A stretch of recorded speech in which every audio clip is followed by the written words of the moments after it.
সাবেক পরিচালক বলেছেন যে বোর্ডে উনাকে সরায় দেওয়া মানে হচ্ছে সরকার বোর্ডে হস্তক্ষেপ করা।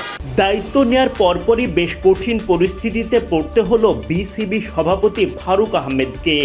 নতুন বোর্ড সভাপতি যখন দ্বিতীয় দিনের মতো অফিসে, ততক্ষণে ক্ষমতা হারানো সাবেক এক পরিচালক বিসিবিতে হস্তক্ষেপের অভিযোগ তোলেন সরকারের বিপক্ষে।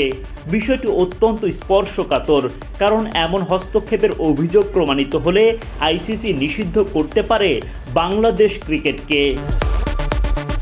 শেখ হাসিনা সরকারের পতনের পর থেকে গা ঢাকা দেন বেশ কয়েকজন পরিচালক, এমনকি দেশ ত্যাগ করেন তৎকালীন সভাপতি নাজমুল হাসান পাপনও। পাপন স্বেচ্ছায় পদত্যাগ করলে নতুন সভাপতির চেয়ার নেন ফারুক আহমেদ।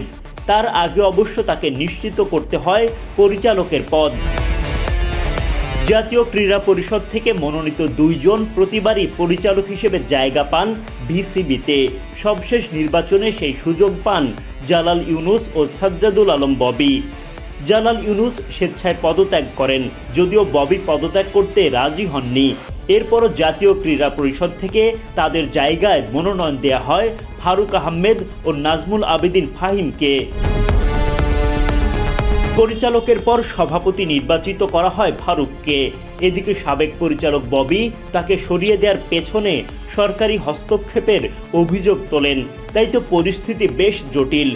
যদিও কথা কম কাজ বেশি তত্ত্বে বিশ্বাসী ফারুক পরবর্তী এক সপ্তাহের আগে বোর্ডের কোনো বিষয়ে মন্তব্য করতে রাজি হননি। সাবেক পরিচালক বলেছেন যে বোর্ডে উনাকে সরায় দেওয়া মানে হচ্ছে সরকার বোর্ডে হস্তক্ষেপ করা।